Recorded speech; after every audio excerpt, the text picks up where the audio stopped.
नमस्कार दोस्तों, स्वागत है आपका आज के मुख्य समाचार में, जिसमें सबसे पहली और बड़ी खबर में आपको बताएंगे कि किसानों ने लिखी पीएम मोदी को चिट्ठी, कहा फिर से शुरू करें बातचीत, नहीं तो होगा आंदोलन।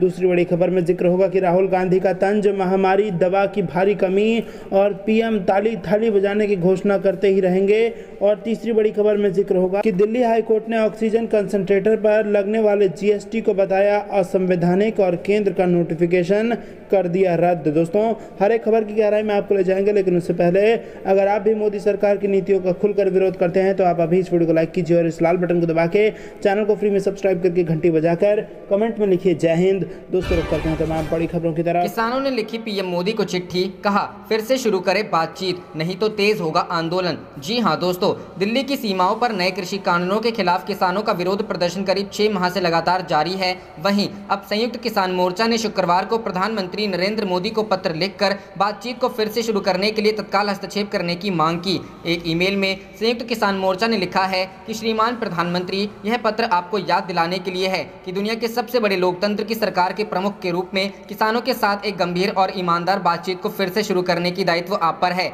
ईमेल में सरकार और किसान नेताओं के बीच आखिरी दौर की बातचीत के ठीक 4 महीने बाद 22 जनवरी को संयुक्त किसान मोर्चा के नेताओं ने 3 कृषि कानूनों को निरस्त करने की अपनी मांग दोहराई और मांग पूरी न होने पर अपना आंदोलन तेज करने की धमकी दी। किसानों ने कहा है कि यदि सरकार की ओर से बातचीत शुरू करने के लिए 25 मई तक कोई सकारात्मक प्रतिक्रिया नहीं आई तो आंदोलन को तेज किया जाएगा। संयुक्त किसान मोर्चा द्वारा लिखे गए इस पत्र में सभी 9 नेताओं ने पत्र पर हस्ताक्षर किए हैं, जिनमें बलबीर सिंह राजेवाल, दर्शन पाल, गुरनाम सिंह चढ़ूनी, हन्नान मुल्ला, जगजीत सिंह दल्लेवाल, जोगिंदर सिंह उग्राहन, शिव कुमार कक्का, योगेंद्र यादव और युद्धवीर सिंह शामिल हैं। इस ईमेल को केंद्रीय कृषि मंत्री नरेंद्र सिंह तोमर, खाद्य मंत्री पीयूष गोयल और वाणिज्य राज्य मंत्री सोम प्रकाश को कॉपी किया गया है, जिन्होंने कृषि नेताओं के साथ पहले की बातचीत में सरकार का प्रतिनिधित्व किया था। जानकारी के लिए आपको बता दें कि मुख्यतः पंजाब, हरियाणा और उत्तर प्रदेश के किसान 3 नए कृषि कानूनों, किसान सशक्तिकरण और संरक्षण मूल्य आश्वासन और कृषि सेवा अधिनियम, किसान उत्पाद व्यापार और वाणिज्य संवर्धन और सुविधा अधिनियम और आवश्यक वस्तु संशोधन अधिनियम 2020 के खिलाफ दिल्ली की सीमाओं पर करीब 6 माह से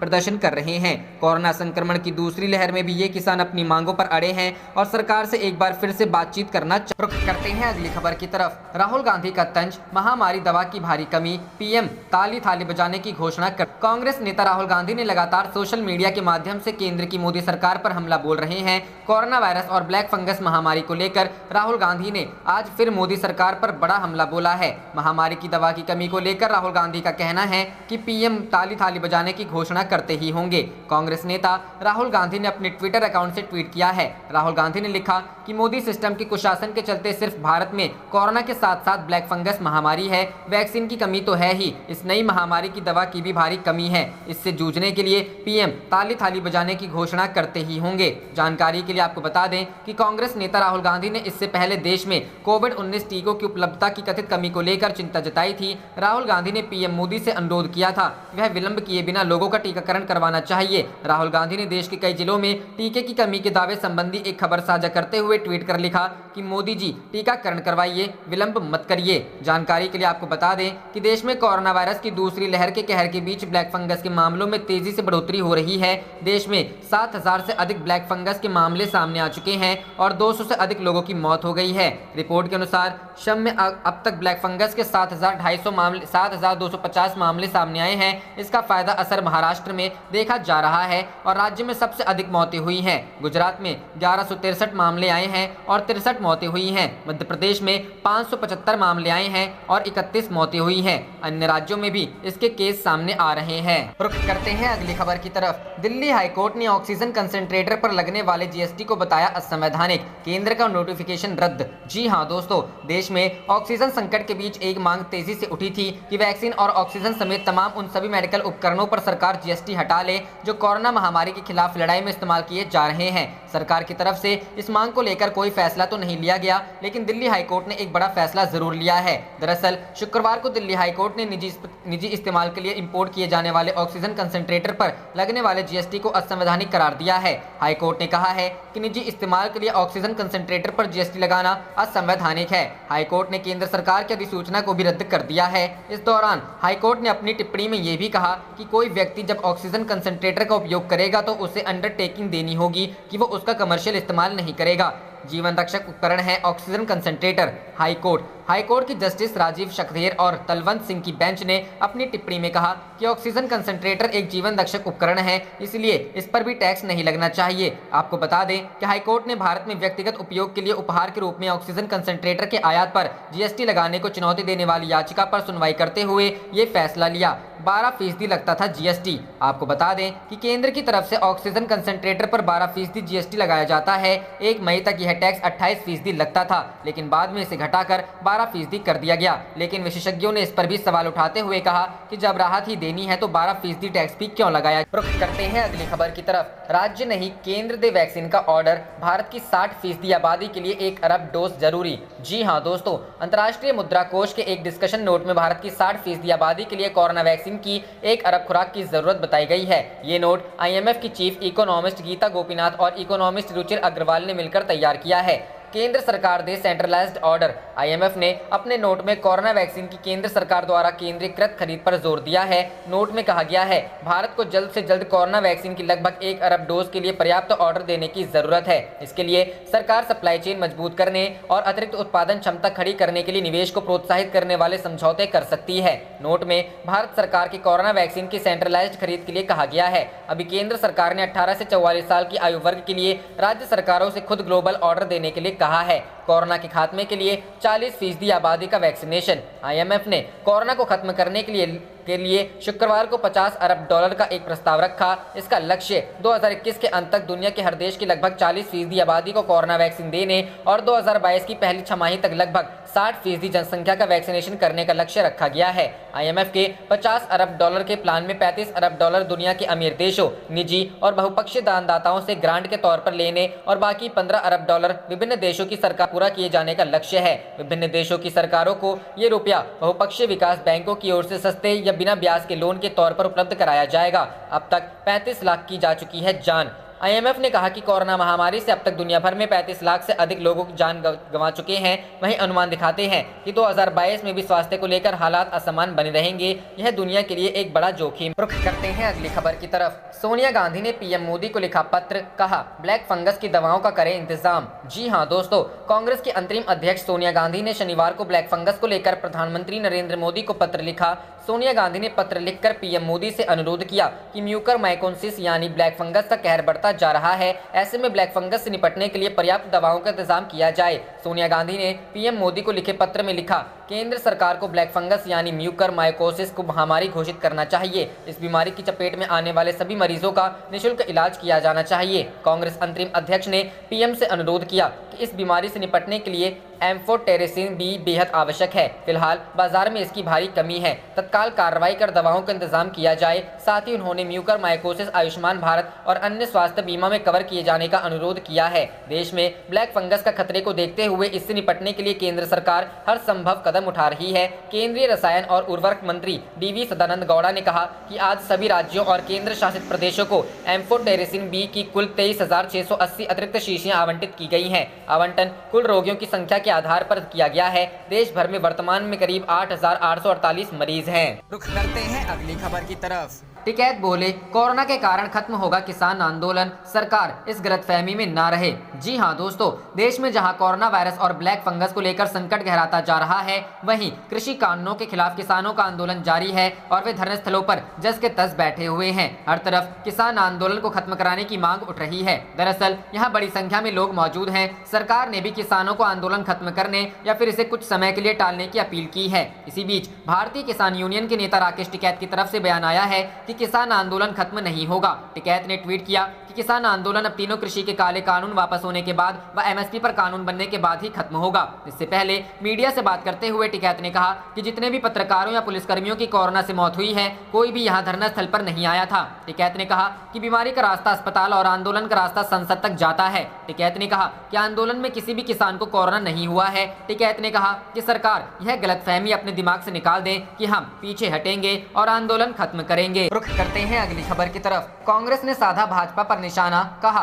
ट्विटर के कदम से सरकार की खुली पोल। जी हां दोस्तों, कांग्रेस ने टूल किट मामले में भाजपा प्रवक्ता संबित पात्रा के ट्वीट को ट्विटर द्वारा तोड़ मरोड़ कर पेश किया गया करार दिए जाने के बाद भाजपा पर निशाना साधते हुए शुक्रवार को कहा कि माइक्रो ब्लॉगिंग वेबसाइट के इस कदम से नकली कागज बनाने वाली सत्तारूढ़ पार्टी की पोल खुल गई। पार्टी प्रवक्ता पवन खेड़ा ने यह दावा भी किया कि भाजपा नकली कागज तैयार करके विपक्ष को बदनाम करने के साथ ही प्रधानमंत्री नरेंद्र मोदी की उस नकली छवि को बचाने की कोशिश कर रही है जिसे अरबों रुपए खर्च करके बनाया गया है। उन्होंने संवाददाताओं से कहा, संकट की इस घड़ी में आज पूरा देश पूछ रहा है कि सरकार कहां है, सरकार क्या कर रही है, यह सबको दिख रहा है। उम्मीद थी कि ये लोगों के आंसू पोंछेंगे, लेकिन सरकार और सत्ताधारी दल इस काम में मशगूल हैं कि कैसे नकली कागज बनाना है और विपक्ष को बदनाम करना है। खेड़ा ने दावा किया, भाजपा की कोशिश अरबों रुपए खर्च करके बनाई गई प्रधानमंत्री की नकली छवि को बचाना है। अब इनकी पोल खुल गई। उन्होंने कहा, इनकी पोल खुल गई है, लेकिन दुख इस बात का है कि ये लोग भारत की कैसी छवि बना रहे हैं। गौरतलब है कि ट्विटर ने भाजपा प्रवक्ता संबित पात्रा के उस ट्वीट को तोड़ मरोड़ कर पेश किया गया करार दिया है,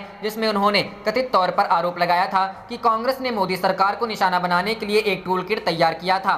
ट्विटर का कहना है कि वह ऐसे ट्वीट को यह करार देता जिनसे ऐसा मीडिया, वीडियो, ऑडियो और तस्वीरें जुड़ा होता है जिसे छलपूर्वक तोड़ मरोड़ कर पेश किया गया हो। कांग्रेस ने बृहस्पतिवार को ट्विटर से लिखित तौर पर कहा था कि वह समाज में गलत जानकारी और अशांति फैलाने के लिए भाजपा अध्यक्ष जेपी नड्डा और केंद्रीय मंत्री स्मृति ईरानी समेत कई भाजपा नेताओं के अकाउंट स्थायी रूप से निलंबित कर। रुख करते हैं अगली खबर की तरफ। अखिलेश यादव का हमला, जनता परेशान पर पीएम और सीएम एक दूसरे की नकली प्रशंसा कर रहे। जी हां दोस्तों, समाजवादी पार्टी के अध्यक्ष और पूर्व मुख्यमंत्री अखिलेश यादव ने शुक्रवार को कोरोना प्रबंधन को लेकर प्रधानमंत्री नरेंद्र मोदी और उत्तर प्रदेश के मुख्यमंत्री योगी आदित्यनाथ पर जुबानी हमला बोला। उन्होंने कहा कि दोनों एक दूसरे की नकली प्रशंसा कर रहे हैं, जबकि आम जनता के उपचार की कोई व्यवस्था नहीं है। शुक्रवार को जारी एक बयान में अखिलेश यादव ने कहा कि कोरोना महामारी और ब्लैक फंगस के आतंक के बीच भी बीजेपी सरकार सच को पूरी तरह नकारने, जनता में भ्रम फैलाने और झूठी वाहवाही लेने का कोई मौका नहीं छोड़ना चाहती है। यादव ने कहा, प्रधानमंत्री जहां बीमार वहीं उपचार का नया नारा लेकर आ गए हैं और 7 साल में बहुत कम होने का प्रशस्ति मेडल भी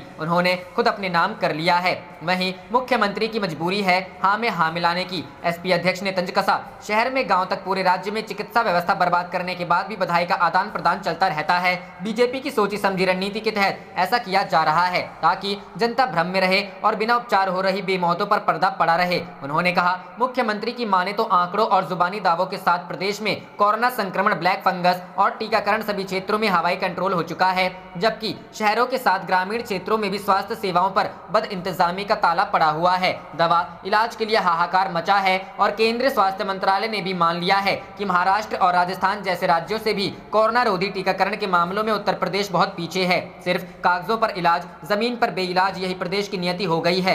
पूर्व मुख्यमंत्री ने कहा, कोरोना महामारी का अगला दौर और ज्यादा घातक होने और बच्चों तक इसके फैलने से बचाव के लिए टीकाकरण अभियान का भी बीजेपी सरकार ने मजाक बना दिया है। टीकाकरण की नीति की अस्पष्टता, पंजीकरण में बाधाएं, फिर सेंटरों पर टीका नहीं होने की दुर्व्यवस्था से जनता परेशान है। यादव ने दावा किया, विपक्ष को बदनाम करने और अपने झूठ पर पर्दा डालने की सरकार की रीति नीति से प्रदेश में बड़ी संख्या में लोगों की जिंदगी खतरे में पड़ी है। आज भी हजारों लोग इलाज की 2 बूंद के लिए तरस रहे हैं। न दवा, न बेड, न टेस्ट, न वैक्सीन। बीजेपी के कारण यही नियति है। गाँव में लोग बुखार में तप रहे हैं और जनता अब उत्तर प्रदेश से बीजेपी को हटाने के इंतजार करते हैं। अगली खबर की तरफ। सीएम ममता बनर्जी भवानीपुर से लड़ेंगी विधानसभा उपचुनाव, मंत्री शोभन देव देंगे एमएलए पद से इस्तीफा। जी हां दोस्तों, पश्चिम बंगाल की सीएम क्षेत्र से उपचुनाव लड़ेंगी और विधानसभा की सदस्यता हासिल करेंगी। इसके पहले भवानीपुर विधानसभा क्षेत्र से टीएमसी के विधायक और कृषि मंत्री शोभन देव चट्टोपाध्याय इस सीट से इस्तीफा देंगे। सूत्रों के अनुसार शोभन देव चट्टोपाध्याय आज ही विधानसभा की सदस्यता से इस्तीफा देंगे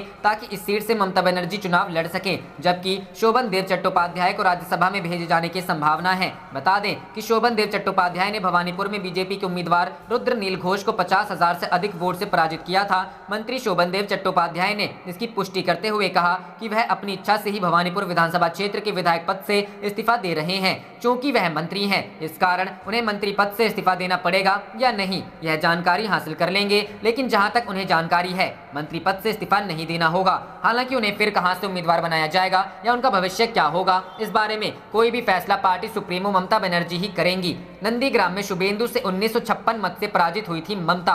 बता दें कि पिछले 2 चुनाव विधानसभा से लड़ने के बावजूद ममता बनर्जी इस बार विधानसभा चुनाव नंदीग्राम से लड़ी थी, लेकिन चुनाव में हैट्रिक जीत और 213 सीटों पर जीत हासिल करने के बावजूद नंदीग्राम में बीजेपी नेता और पूर्व सिपह सलाहकार शुभेंदु अधिकारी से 1956 वोट से हार गई थी। नंदीग्राम में मतदान और चुनाव परिणाम को लेकर काफी सुर्खियां बनी थी। इसे लेकर परस्पर आरोप प्रत्यारोप लगे थे। साल 2011 में टीएमसी के सत्ता में आने के समय भी ममता बनर्जी विधानसभा की सदस्य नहीं थी। उन्होंने पहली बार 2011 में यहां से उपचुनाव लड़ा था और विजयी रही थी। 2011 के चुनाव में उनकी पार्टी के सुब्रत बख्शी जीते थे, लेकिन बाद में उन्होंने ममता बनर्जी के लिए ये सीट खाली कर दी थी। ममता ने सीपीएम की नंदिनी मुखर्जी को 95,000 वोटों के अंतर से हराया। बीजेपी तीसरे नंबर पर रही थी। इस बार नंदीग्राम से लड़ा था चुनाव, गई थी हार। इसके बाद 2016 के विधानसभा चुनाव में भी ममता बनर्जी ने भवानीपुर से जीत दर्ज की। इस बार उन्होंने पूर्व केंद्रीय मंत्री और कांग्रेस नेता दीपा दास मुंशी को हराया, लेकिन 2011 के मुकाबले ममता को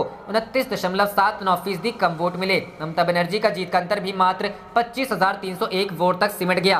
कांग्रेस प्रत्याशी दीपा को 40,219 वोट मिले, जबकि दीदी को 65,520 वोट मिले। इस साल भी बीजेपी तीसरे नंबर पर थी, लेकिन इस बार विधानसभा चुनाव में कांटे के टक्कर के बीच ममता बनर्जी ने नंदीग्राम से चुनाव लड़ने की घोषणा। रुख करते हैं अगली खबर की तरफ। सिर्फ भाषण से नहीं चलेगा काम, दिख रहा एक्शन का अभाव। कोरोना ब्लैक फंगस पर कांग्रेस ने सरकार को घेरा। जी हां दोस्तों, कोरोना महामारी के बीच आए ब्लैक फंगस संकट पर अब कांग्रेस ने मोदी सरकार को घेरा है। कांग्रेस की तरफ से केसी वेणुगोपाल और पवन खेड़ा ने प्रेस कॉन्फ्रेंस की और केंद्र सरकार की तैयारियों पर सवाल उठाए। दोनों ने कहा कि सरकार को बताना चाहिए कि इन महामारियों से निपटने के लिए सरकार क्या प्लान बना रही है। कोरोना के बाद अब ब्लैक फंगस को भी कई राज्यों में महामारी घोषित किया जा चुका है। प्रेस कॉन्फ्रेंस में पवन खेड़ा ने कहा कि एक वक्त था जब लोग हम पर निशाना साधते थे और पूछते थे कि विपक्ष कहां है, लेकिन अब वही लोग पूछ रहे हैं कि सरकार कहां है। उन्हें दिख रहा है कि विपक्ष ग्राउंड लेवल पर काम कर रहा है और सरकार पूरी तरह गायब है। केसी वेणुगोपाल ने कहा कि पीएम अब लोगों को सच बता रहे हैं जो उनके नोटिस से पिछले साल ही डाला गया था।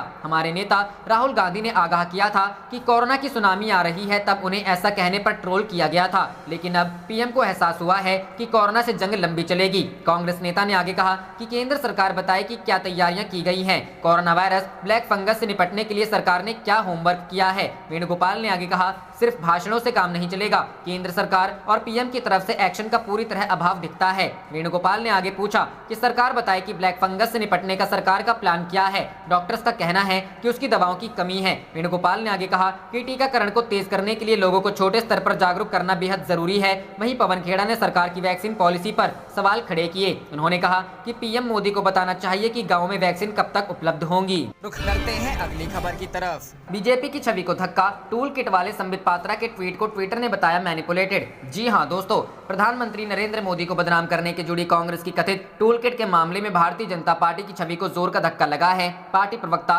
संबित पात्रा के इस टूल किट से जुड़े ट्वीट को माइक्रो ब्लॉगिंग प्लेटफॉर्म ट्विटर ने इसे मैनिपुलेटेड बताया है। ट्विटर का कहना है कि वह ऐसे ट्वीट का यह करार देता जिनसे ऐसा मीडिया जुड़ा होता है जिसे छल पूर्वक तोड़ मरोड़ कर पेश किया गया हो। डॉक्टर पात्रा ने यह ट्वीट 18 मई को किया था, जिसमें उन्होंने आरोप लगाया था कि कांग्रेस महामारी के दौर में गिद्ध राजनीति कर रही है। पीएम मोदी को बदनाम करने के लिए उसने टूलकिट बनाई है। ट्विटर ने पात्रा के जिस ट्वीट को तोड़ मरोड़ कर पेश किया गया बताया है, उसमें एक दस्तावेज पोस्ट करते हुए कहा गया था, मित्रों, महामारी के दौरान जरूरतमंदों की मदद करने से संबंधित कांग्रेस के इस टूलकिट पर नजर डालिए। यह एक ठोस प्रयास की बजाय कुछ मित्र पत्रकारों और असर डालने वालों की मदद से प्रचार की कवायद भर है। आप कांग्रेस के एजेंडे के बारे में खुद पढ़िए। कांग्रेस ने गुरुवार को ट्विटर से लिखित तौर पर कहा था कि वह समाज में गलत जानकारी और अशांति फैलाने के लिए भाजपा अध्यक्ष जेपी नड्डा और केंद्रीय मंत्री स्मृति ईरानी समेत कई भाजपा नेताओं के अकाउंट स्थायी रूप से निलंबित कर दे। मुख्य विपक्षी पार्टी का कहना है कि भाजपा ने जिस कथित टूलकिट के दस्तावेज जारी किए हैं वो फर्जी हैं।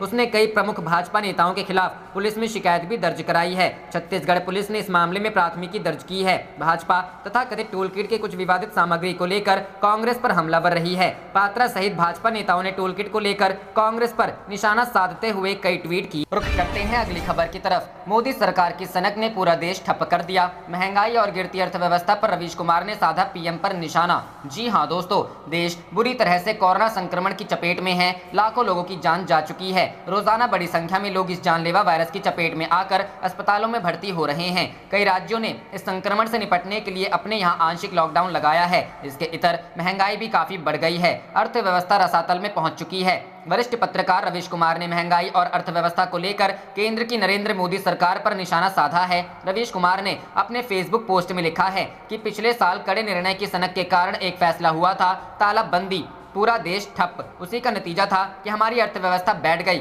थोड़ी बहुत स्थिति संभली भी तो दूसरी लहर ने लंगड़ी मारकर धक्का दे दिया है। सरकार बोलती नहीं है लेकिन उसका खजाना खाली है। आप कह सकते हैं कि अर्थव्यवस्था चौपट हो चुकी है। जो बिजनेस में है उन्हें सच्चाई मालूम है। इसी का नतीजा है कि 4 मई से लेकर अब तक 11वीं बार पेट्रोल डीजल के दाम बढ़े हैं। लोगों के पास पैसे नहीं है, वे दूसरी चीजों का उपभोग भी कम कर रहे हैं, तो उससे भी सरकार को कम टैक्स आ रहा होगा। नौकरी फिर जाने लगी है तो उससे भी टैक्स नहीं आ रहा होगा। थाली बजाकर और अस्पताल के बाहर सेना के बैंड से बैंड बजवाकर लोकप्रियता तो हासिल कर ली गई कि मोदी जी का इतना प्रभाव है कि एक आवाज में सावधान बोल दें तो देश सावधान की मुद्रा में खड़ा हो जाएगा। मूर्खों ने यह नहीं बताया कि इससे अर्थव्यवस्था विश्राम की मुद्रा में आ जाएगी, जो है आपके सामने है। महामारी के साथ साथ महंगाई भी महामारी बनती जा रही है। आप देख रहे थे आपका अपना चैनल जय हिंद जय भारत।